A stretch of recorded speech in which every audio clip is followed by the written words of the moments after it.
ప్రభు నామానికి మహిమ కలుగును గాక. కూడొచ్చిన మీ అందరికీ, కర్మల ఆత్మీయ సహవాస సంఘ విశ్వాసులందరికీ మన ప్రభువును ప్రియరక్షకుడునైన యేసుక్రీస్తు వారి శ్రేష్టమైన నామంలో శుభములు మరియు అందరికీ వందనాలండి. నిర్గమకాండం 25వ అధ్యాయాన్ని మనం ధ్యానం చేసుకుంటున్నాం. నిర్గమకాండం 25వ అధ్యాయం. ఈ అధ్యాయంలో మందసము గురించి మనం ధ్యానం చేసుకుంటున్నాం. ఈరోజు మందసం ఏ ఏ ప్రదేశాల్లో ఏ ఏ స్థలాల్లో ఉంచబడిందో, ఆ స్థలాల్లో ఉంచబడినటువంటి మందసం ద్వారా మనం నేర్చుకునేటువంటి ఆత్మీయ పాఠాలు ఏంటో మనం తెలుసుకుందాం. మందసం ఉంచబడిన స్థలాలు మనం నేర్చుకునేటువంటి ఆత్మీయ పాఠాలు. సంఖ్యాకాండం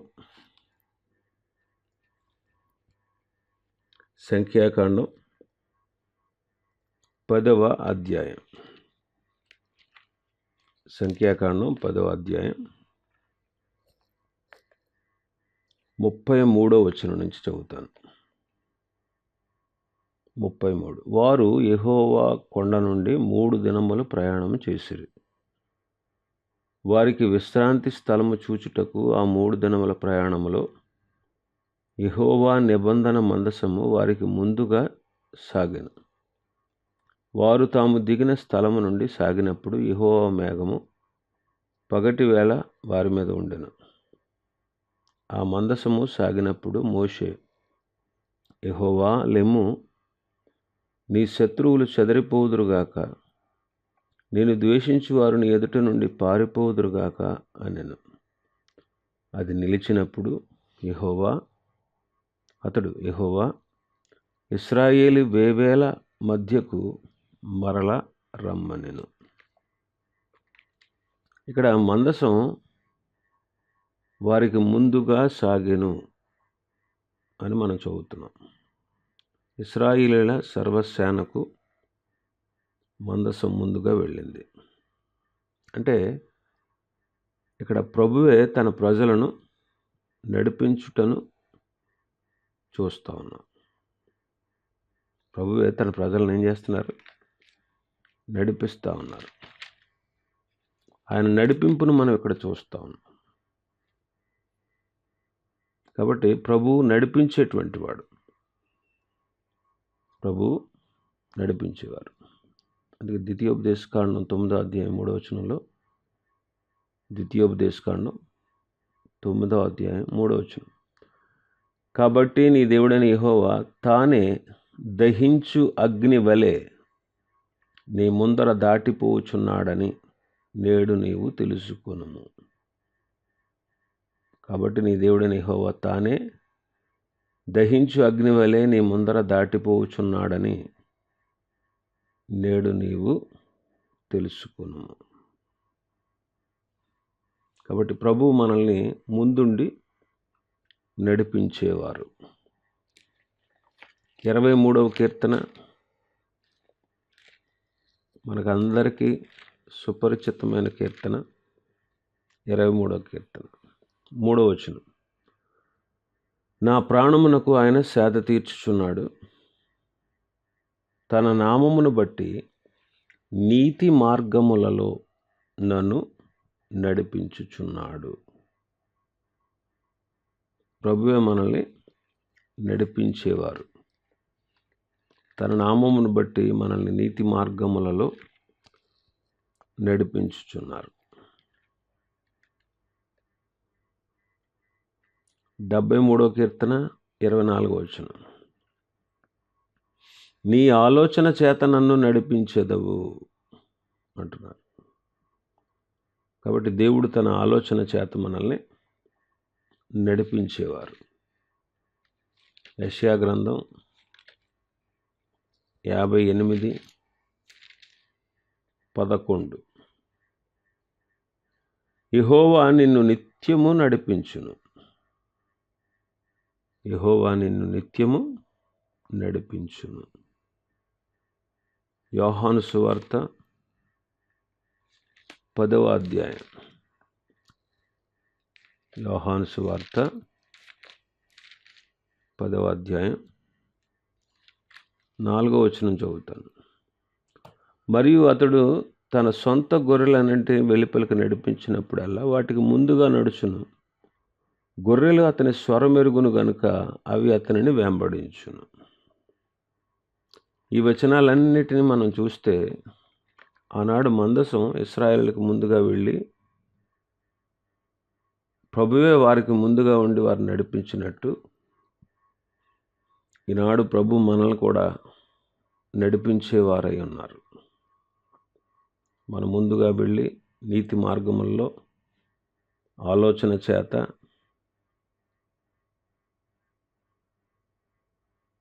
నిత్యము నడిపించేటువంటి దేవుడుగా మనకున్నారు. ఇది మొదటి పాఠం. రెండవ విషయం, యెహోషువ గ్రంథం 3వ అధ్యాయం 13వ వచనం. యెహోషువ గ్రంథం 3వ అధ్యాయం 13వ వచనం. సర్వలోకనాథుడగు యెహోవా నిబంధన మందసము మోయు యాజకుల అరకాళ్ళు యోర్దాను నీళ్లను ముట్టగానే యోర్దాను నీళ్లు అనగా ఎగువ నుండి పారు నీళ్లు ఆపబడి ఏకరాశిగా నిలుచును. ఇక్కడ మందసము మోస్తూ ఉన్నటువంటి యాజకుల అరకాళ్ళు యోర్దాను నది మీద నీటికి తగిలినప్పుడు ఆ నీటిని ముట్టుకోగానే నీళ్లు ఏకరాశిగా ఆపబడ్డాయి అంటున్నారు. యోర్దాను అంటే మరణమునకు సూచన. అప్పుడు జనులందరూ కూడా ఆ యోర్దాను నది దాటి అవతలకు వెళ్ళారు. ఆరిన నేల మీద దాటారట వాళ్ళు. ఇక్కడ యోర్దాను మరణానికి సూచన. మన ప్రభువు కూడా మరణాన్ని జయించారు. మన ప్రభువు కూడా ఏం చేశారు? మరణాన్ని జయించారు. అందుకే మరణమును నిరర్ధకము చేశారు అంటారు. ఏం చేశారంటే ఆయన మరణాన్ని నిరర్ధకము అంటే అర్థం లేనిదిగా చేసి పడేశారు. హెబ్రీ పత్రిక 2:14.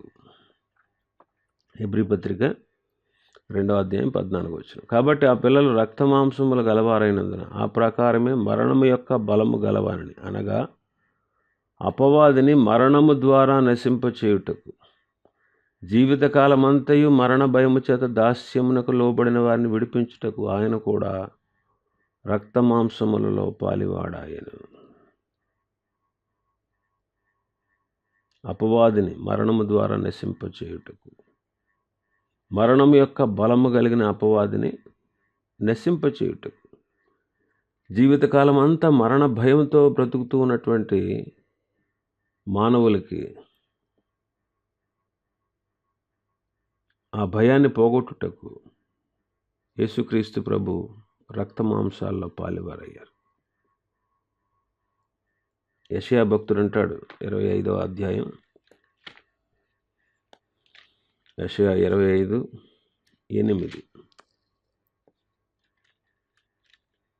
25:8.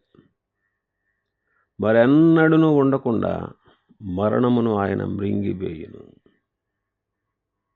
మరెన్నడూను ఉండకుండా ప్రభువు మరలా భూమి మీదకి వచ్చినప్పుడు ఆయన మరణాన్ని మృంగివేసేవాడు. అందుకే కొరింథీయులకు రాసిన మొదటి పత్రిక 15:54లో 15వ అధ్యాయం 54వ వచనం. ఈ క్షయమైనది అక్షయతను ధరించుకున్నప్పుడు, ఈ మర్త్యమైనది అమర్త్యమును ధరించుకున్నప్పుడు విజయమందు మరణము మృంగివేయబడెను అని వ్రాయబడిన వాక్యము నెరవేరును. కాబట్టి మందసం యోర్దాను నదిని ఆరిపోజేసినట్టు మరణానికి సూచన యోర్దాను అన్నట్టు యేసుక్రీస్తు వారు శరీరధారిగా ఈ లోకానికి వచ్చి మరణాన్ని జయించారు. మూడో మాట, మందసము ద్వారానే వారికి యెరికో మీద జయము కలిగింది. మందసము ద్వారానే వారికి యెరికో మీద జయం కలిగింది. యెహోషువ గ్రంథం 6వ అధ్యాయం. యెహోషువ గ్రంథం 6వ అధ్యాయం 12వ వచనం నుంచి. ఉదయమున యెహోషువ లేవగా యాజకులు యెహోవా మందసమును ఎత్తుకొని మోసిరి. 7 యాజకులు పొట్టేళ్ల కొమ్ము బోరలను 7 పట్టుకుని నిలువక యెహోవా మందసమునకు ముందుగా నడుచుచు బోరలు ఊదుచూ వచ్చిరి. యోధులు వారికి ముందుగా నడిచిరి. దండు వెనుకటి భాగము యెహోవాను వెంబడి వచ్చాను. యాజకులు వెళ్ళుచు బోర్లు ఊదుచుండ్రి. ఇట్లు 2వ దినమున వారు ఒక మారు పట్టణం చుట్టూ తిరిగి పాళెంలోకి వచ్చిరి. 6 దినములు వారు అలాగ చేసిరి. 7వ దినమున వారు ఉదయమున చీకటితో లేచి 7 మారులు ఆ ప్రకారముగానే పట్టణము చుట్టూ తిరిగిరి. ఆ దినమున మాత్రమే వారు 7 మారులు పట్టణము చుట్టూ తిరిగిరి. 7వ మారు యాజకులు బోరలు ఊదగా యెహోవా జనులకు ఇలాగూ ఆజ్ఞ ఇచ్చెను, కేకలు వేడి, యెహోవా ఈ పట్టణమును మీకు అప్పగించుచున్నాడు. కాబట్టి మందసము ద్వారా వారికి యెరికో మీద జయం కలిగింది. మనం కూడా మన ప్రభువైన యేసుక్రీస్తు వారు మన శత్రువుల మీద కూడా మనకు జయం అనుగ్రహించడాన్ని ఈ సందర్భం సూచిస్తూ ఉంది.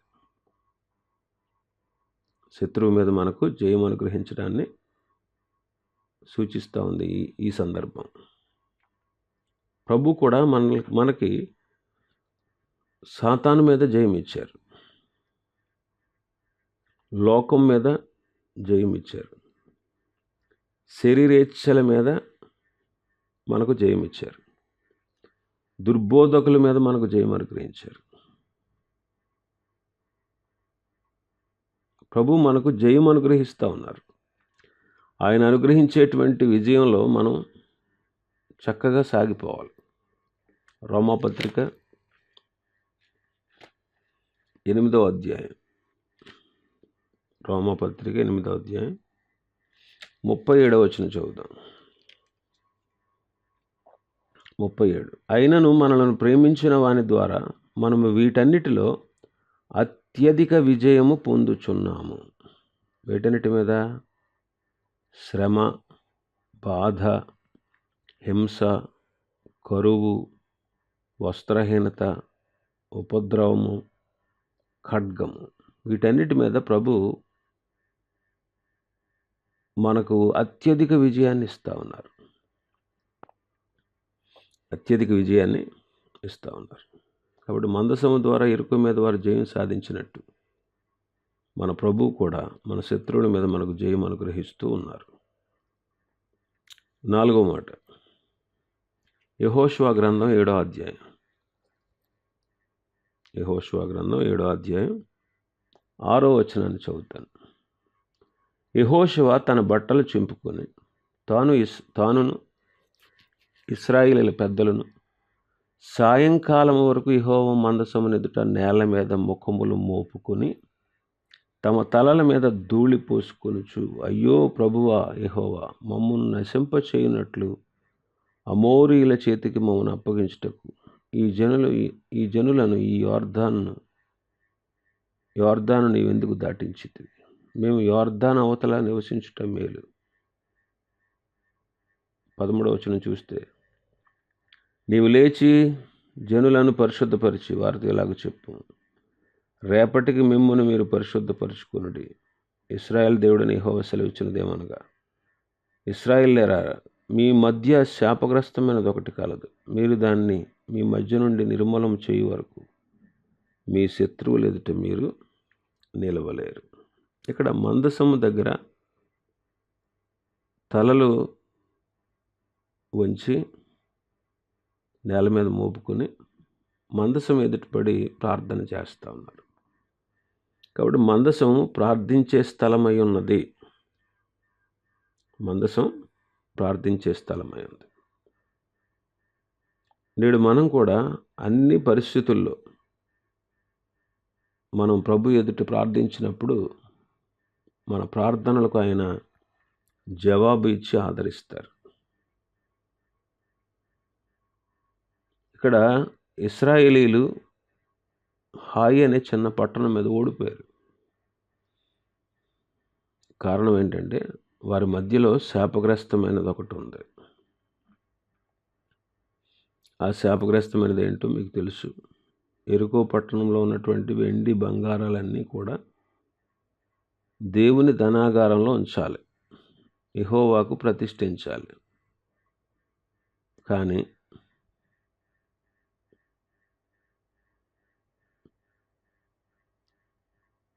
ఆకాను అనేటువంటి వాడు తప్పు చేశాడు. కాబట్టి ఇక్కడ వాళ్ళు హాయి అనే పట్టణానికి వెళ్ళారు యుద్ధం చేయడానికి. అది చిన్న పట్టణం, కానీ వాళ్ళు ఓడిపోయారు. కొంతమంది యోధులు మరణించారు. అప్పుడు వాళ్ళు దేవుని సన్నిధిలో ప్రార్థన చేస్తున్నారు మందసం ఎదుట. వెంటనే ప్రభు వారికి జవాబిచ్చారు. కాబట్టి మనం కూడా ఆపద సమయాల్లో ప్రభు ఎదుట మనం ప్రార్థించినప్పుడు మనకు ప్రభు జవాబిచ్చి మనల్ని ఆదరిస్తారు. ప్రభు మనకు జవాబిచ్చి మనల్ని ఆదరిస్తారు. కొరింథీయులకు రాసిన 2వ పత్రిక 8వ వచనం నుంచి, సహోదరులారా, ఆసియాలో మాకు తటస్థించిన 8వ అధ్యాయం కొరింథీయులకు రాసిన 2వ పత్రిక 1వ అధ్యాయం 8వ వచనం, సహోదరులారా, ఆసియాలో మాకు తటస్థించిన శ్రమలను గూర్చి మీకు తెలియకున్నట్టు మాకు ఇష్టం లేదు. అదేమనగా మేము బ్రతుకుదమను నమ్మకం లేక ఉండినట్లుగా మా శక్తికి మించిన అత్యధిక భారం వలన కృంగిపోతుమే. మరియు మృతులను లేపు దేవుని యందే గాని మా యందే మేము నమ్మిక ఉంచుకున్నట్లు మరణమగుదమను నిశ్చయము మా మట్టుకు మాకు కలిగి ఉండను. ఆయన అట్టి గొప్ప మరణం నుండి మమ్మల్ని తప్పించను, ఇక ముందును తప్పించను. మరియు మా కొరకు ప్రార్థన చేయటం వలన మీరు కూడా సహాయం చేయుచుండగా ఆయన ఇక ముందుకును మమ్మల్ని తప్పించునని ఆయన యందు నిరీక్షణ గలవారమై ఉన్నాము. సంఘస్థులు పౌలుకి మిగిలిన వారికి కలిగినటువంటి శ్రమల విషయంలో వాళ్ళు సంఘస్థులు దేవునికి ప్రార్థించారట. పౌలు గారు అంటారు, దేవుడు మమ్మల్ని ఆదరించాడు, మరణం నుంచి తప్పించారు, ఇక ముందు కూడా తప్పిస్తారు. అయితే మా కొరకు మీరు ప్రార్థనలు కూడా చేస్తున్నారు కాబట్టి మీరు కూడా ప్రార్థన ద్వారా మా కొరకు ప్రార్థించి సహాయం చేస్తూ ఉండగా అంటున్నాడు. 12వ అధ్యాయం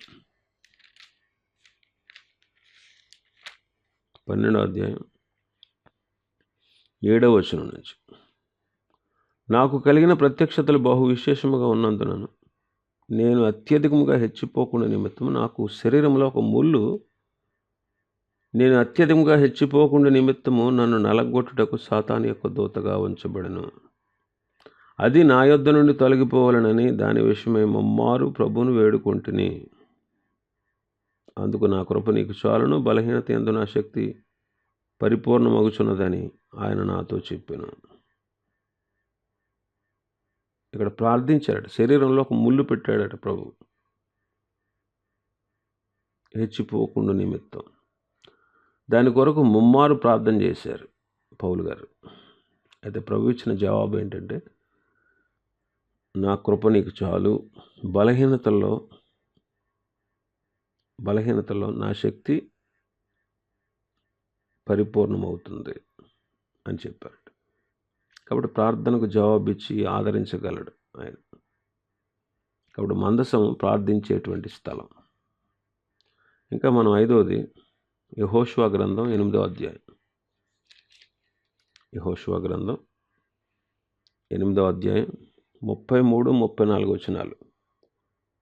అప్పుడు ఇశ్రాయేలును దీవించుటకు యెహోవా సేవకుడైన మోషే పూర్వం ఆజ్ఞాపించినది జరగవలనని పరదేశులేమి, వారిలో పుట్టిన వారేమి, ఇశ్రాయేలీయులందరూ, వారి పెద్దలను, వారి నాయకులను, వారి న్యాయాధిపతులను, యెహోవా నిబంధన మందసమును మోయు యాజకులైన లేవీల ముందర ఆ మందసమునకు ఈ వైపున ఆ వైపున నిలిచిరి.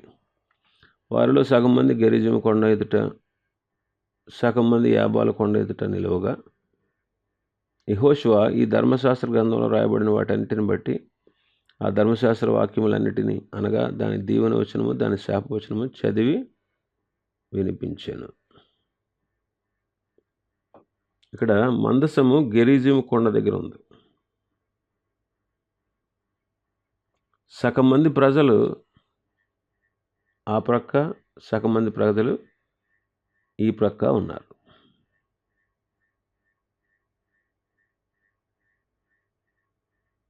ఇక్కడ సగం మంది ప్రజలు అవతల, సగం మంది ప్రజలు అవతల, మధ్యలో మందసం ఉంది. అక్కడ వాళ్ళు ధర్మశాస్త్ర వాక్యాలన్నిటినీ, అంటే దీవెన వచనాలు, శాపవచనాలు, దీవెన వచనాలు, శాపవచనాలు అవి ఎక్కడ చూస్తూ ఉంటాం మనం? ద్వితీయోపదేశకాండం 27వ అధ్యాయంలో మనం చూస్తాం.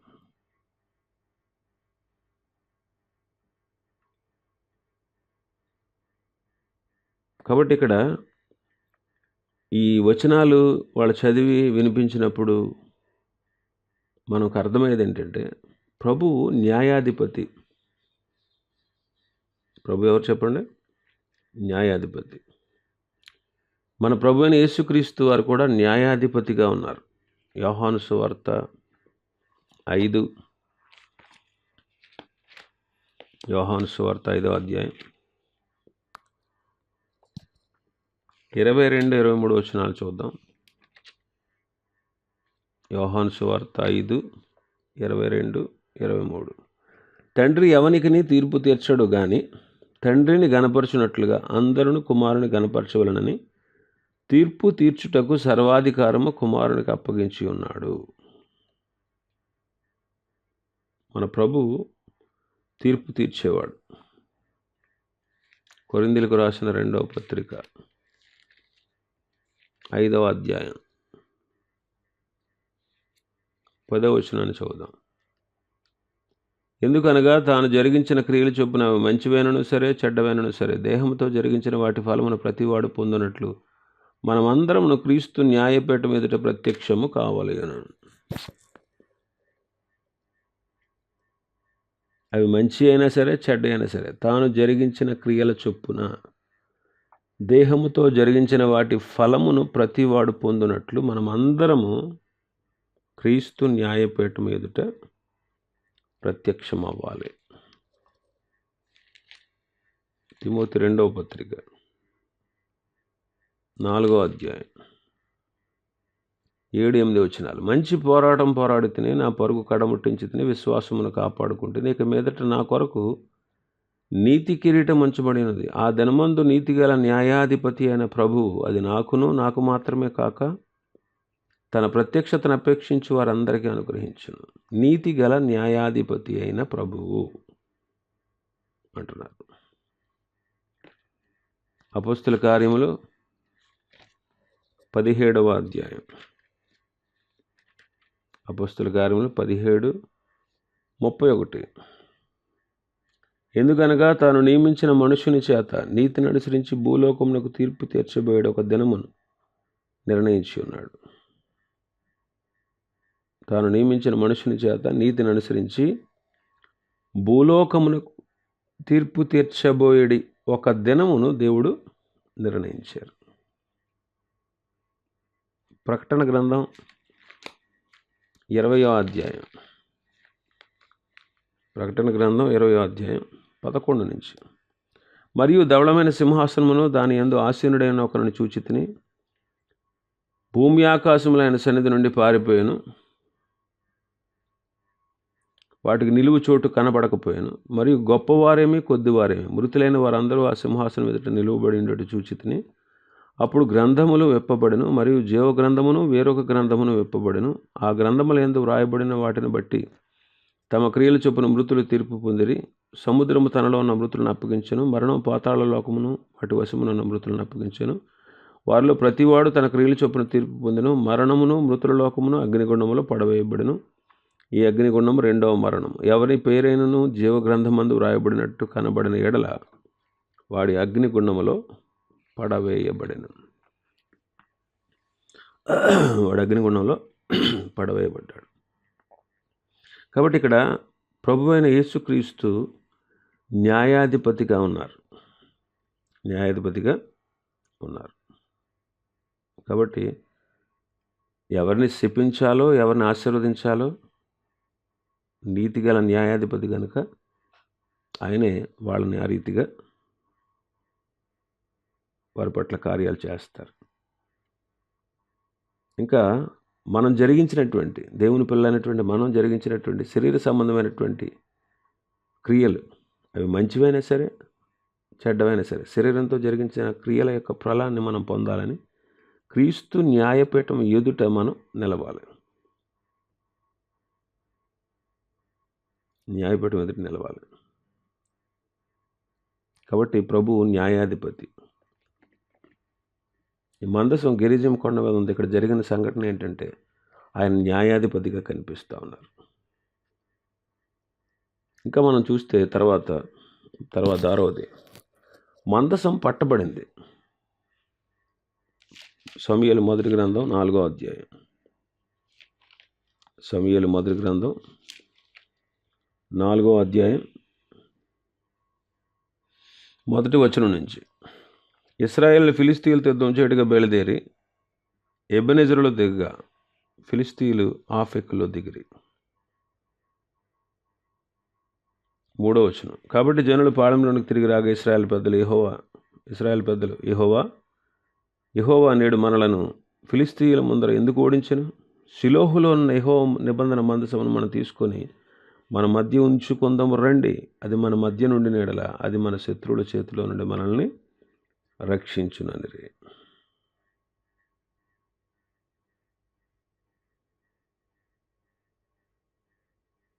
పదవచనం. ఫిలిస్తీయులు యుద్ధము చేయగా ఇశ్రాయేలు ఓడిపోయి అందరూ తమ తమ డేరాలకు పరిగెత్తారు. అప్పుడు అత్యధికమైన వధ జరిగిన. ఇశ్రాయేలులో 30,000 కాలుబలం కూలిన. మరియు దేవుని మందసము పట్టబడెను. మందసము పట్టబడుట.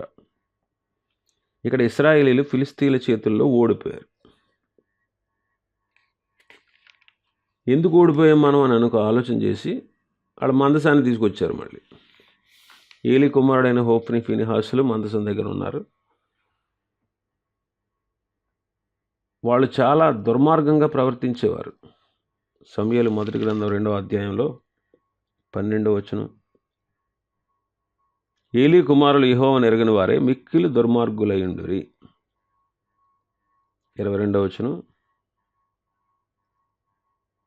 ఏలీ బహువృద్ధుడాయను. ఇశ్రాయేలు తమ కుమారులు చేసిన కార్యములన్నీ వారు ప్రత్యక్ష గుడారం యొక్క ద్వారము దగ్గర సేవ చేయుటకు వచ్చిన స్త్రీలతో శయనించుటి అనే మాట చెవిని పడగా వారిని పిలిచేట్లనను. చూడండి, ఇక్కడ బహు దుర్మార్గులు. మందసం వాళ్ళ దగ్గర ఉంది, కానీ వాళ్ళకి భయం లేదు. ఫిలిస్తీయులు చూడండి ఏం చేస్తున్నారు. 7వ వచనం. సమూయేలు మొదటి గ్రంథం 4వ అధ్యాయం 7. దేవుడు మందసము వచ్చినని అనుకుని అయ్యో మనకు శ్రమ, ఇంతకుముందు వారు ఎలాగ సంభ్రమింపలేదు. అయ్యయ్యో మహాశూరుడగు ఈ దేవుని చేతిలో నుండి మనలను ఎవరు విడిపించగలరు? అరణ్యమందు అనేకమైన తెగుళ్ల చేత ఐగుప్తీయులను హతము చేసిన దేవుడు ఈయనే కదా. ఫిలిస్తీయులారా, ధైర్యం తెచ్చుకొని వారు మీకు దాసులైనట్లు మీరు హెబ్రీలకు దాసులు కాకుండా బలాఢ్యులై యుద్ధం చేయడని చెప్పుకుంటారు. ఫిలిస్తీయులు భయపడుతున్నారు. మందసం దండులోకి వచ్చింది అని తెలుసుకొని దేవుడు దండులోనికి వచ్చాడని చెప్పుకొని అయ్యో మహాశూరుడు అనేటువంటి ఈ దేవుని చేతుల నుండి మనల్ని ఎవడు విడిపిస్తాడు అని విలపించారట. అన్యులు మందసాన్ని చూసి భయపడుతున్నారు, కానీ యాజకులైన ఏలీ కుమారులకు అసలు భయం లేదు. ఈనాడు చాలామంది విశ్వాసులకు దేవుని భయం లేదు. కాబట్టే అనేకమైన అవిధేయతలకు లోనైపోతున్నారు. దేవుని భయం ఉన్నవాడు పాపం చేయుడు. దైవ భయం మనల్ని పాపం చేయకుండా నివారిస్తుంది. దైవ భయం మనల్ని పాపం చేయకుండా ఏం చేస్తుంది? నిలుపుదల చేస్తుంది. మన పాపం చేయనివ్వదు దైవ భయం. ఈనాడు చాలామందికి దైవ భయం లేదు. దైవ భయం లేదు. సామెతల గ్రంథకర్త అంటాడు కదా, కృపా సత్యములు మన దోషమునకు ప్రాయశ్చిత్తం కలుగుతుంది. యెహోవా యందు భయభక్తులు కలిగి ఉండటం వలన మనుషులు చెడుతనము నుండి తొలగిపోతారు. సామెతలు 16:6 ఉంటుందన్నమాట. అయితే దుర్మార్గంగా ప్రవర్తిస్తున్నటువంటి హోఫ్ని, ఫీనిహాసులను బట్టి, అవిధేయులైనటువంటి ఇశ్రాయేలును బట్టి దేవుని మందసం పట్టబడింది. దుర్మార్గంగా ప్రవర్తిస్తున్నటువంటి ఏలీ కుమారులు హోఫ్ని, ఫీనిహాసులను బట్టి దేవునికి విధేయులు కానటువంటి అవిధేయులైన ఇశ్రాయేలీలను బట్టి దేవుని మందసం పట్టబడింది. ఈనాడు కూడా విశ్వాసులను బట్టే దేవుని నామం అన్ని జనుల మధ్యలో దూషించబడతా ఉంది. రోమాపత్రిక 2వ అధ్యాయం. రోమాపత్రిక 2వ అధ్యాయం 24వ వచనం. వ్రాయబడిన ప్రకారము మిమ్మును బట్టియే కదా దేవుని నామం అన్యజనుల మధ్యన దూషించబడుచున్నది. మిమ్మును బట్టి కదా దేవుని నామం అన్యజనుల మధ్యలో దూషించబడతా ఉందట. కాబట్టి విశ్వసించిన వారి సంగతులను గ్రహించి జీవితాలను చక్కజేసుకుని దేవునికి మహిమ కలిగేటట్లుగా సత్క్రియలను చేస్తూ ఆయన మార్గాలను అనుసరించి జీవించాలి. ఆయన మార్గాలను అనుసరించి జీవించాలి. అందుకే మనుషులు ఎదుట మీ సత్క్రియలను కనుపరచండి అంటారు ప్రభు. మత్తయి సువార్త 5వ అధ్యాయం కొండ మీద ప్రసంగంలో 5:16 మనుషులు మీ సత్క్రియలను చూసి పరలోకమందున్న మీ తండ్రిని మహిమపరచునట్లు వారి ఎదుట మీ వెలుగు ప్రకాశింపనీయుడి. కాబట్టి మందసం పట్టబడింది అనే మాట ఫీనిహాసు భార్య విన్నదంట. సమూయేలు మొదటి గ్రంథం 4వ అధ్యాయం 19వ వచనం. ఏలీ కోడలకు ఫీనిహాసు భార్యకు అప్పుడు గర్భం కలిగి కనుప్రొద్దులై ఉండగా దేవుని యొక్క మందసం పట్టబడిననియు తన మామయు తన పెనిమిటి చనిపోయారనియు ఆమె విని నొప్పులు తగిలి మోకాళ్ళ మీద కృంగి ప్రసవమాయను. ఆమె మృతునందు చుండగా దగ్గర నిలిచిన స్త్రీలు ఆమెతో, భయపడొద్దు, కుమారుని కంటివనిరి. కానీ ఆమె ప్రత్యుత్తరం ఇయ్యకయు లక్ష్య పెట్టకయు ఉండినదై దేవుని మందసము పట్టబడినదన్న సంగతిని తన మామయు పెనిపిటి చనిపోయారనే సంగతి తెలుసుకొని ప్రభావం ఇశ్రాయేలు నుండి పోయినని చెప్పి తన బిడ్డకు ఈకాబోదు అని పేరు పెట్టిందట. ప్రభావం వెళ్ళిపోయింది అని చెప్పి ఏం పెట్టింది?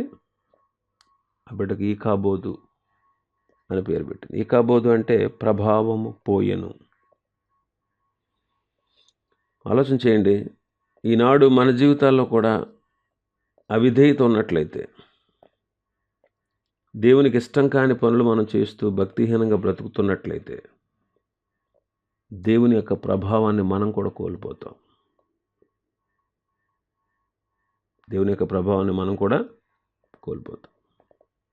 కాబట్టి ప్రభువుకు మన జీవితాలను మనం సమర్పించుకొని మనం పరిశుద్ధంగా జీవించడం ఎంతైనా ఆశీర్వాదకరం. ఇంకా మనం చూస్తే మందసం దాగోను గుడిలో ఉంచబడింది. 5వ అధ్యాయం సమూయేలు మొదటి గ్రంథం 5వ అధ్యాయం 1వ వచనం నుంచి. ఫిలిస్తీయులు దేవుని మందసం పట్టుకొని ఎబెనేజరు నుండి అష్టోదునకు తీసుకుని వచ్చిరి. దాగోను గుడిలో దాగోను ఎదురు దాన్ని ఉంచిరి. అయితే మరునాడు అష్టోదు వారు ప్రాతకాలం లేవగా ఇదిగో దాగోను యెహోవా మందసం ఎదుట నేలను బోర్లబడి ఉండేది. కనుక వారు దాగోను లేవనెత్తి వాని స్థానమందు మరల ఉంచిరి. ఆ మరునాడు వారు ఉదయం లేవగా దాగోను యెహోవా మందసం ఎదుట నేలను బోర్లపడి ఉండేను. దాగోను యొక్క తలయు 2 అరిచేతులను తెగవేయబడి గడప ఎద్దపడి ఉండేను. వాని మొండెం మాత్రం మనకు మిగిలి ఉండేను. కాబట్టి దాగోను యాజకులేమో దాగోను గుడికి వచ్చి వారేమో నేటి వరకు ఎవరు అష్టోదులో దాగోను యొక్క గుడి గడపను త్రొక్కుటలేదు. ఇశ్రాయేలు యొక్క అవిధేయతను బట్టి మందసం ఫిలిస్తీన్ల చేతికి అప్పగించబడింది. కానీ ఫిలిస్తీన్లు ఏమనుకుంటున్నారు తెలుసా? ఈ దాగోను దేవత ఈ మందసాన్ని మనకు అప్పగించింది, విజయాన్ని ఇచ్చింది, ఇశ్రాయేలు ఓడిపోవడానికి కారకుడయ్యాడు ఈ దాగోను దేవత అని చెప్పి పొరబడి దాగోనే మాకు శిరస్సు అన్నట్లుగా భావించి దాగోను గుడిలో ఉంచారట ఈ మందసాన్ని. తెల్లవారి సమయానికి దాగోను బోర్లబడింది. మళ్ళీ దాన్ని నిలబెట్టారు. ఆ తర్వాత రోజు మళ్ళీ చూస్తే తల చేతులు తెగవేయబడ్డాయి. యేసుక్రీస్తే శిరస్సు కానీ దాగోను కాదండి. ఆయనే మన శిరస్సు, ఆయనే గొప్పవాడు. కొలస్సీ పత్రిక 2వ అధ్యాయం, కొలస్సీ 2:10.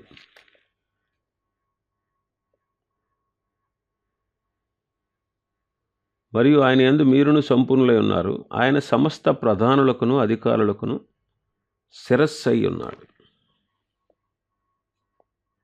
పేతురు రాసిన మొదటి పత్రిక 3వ అధ్యాయం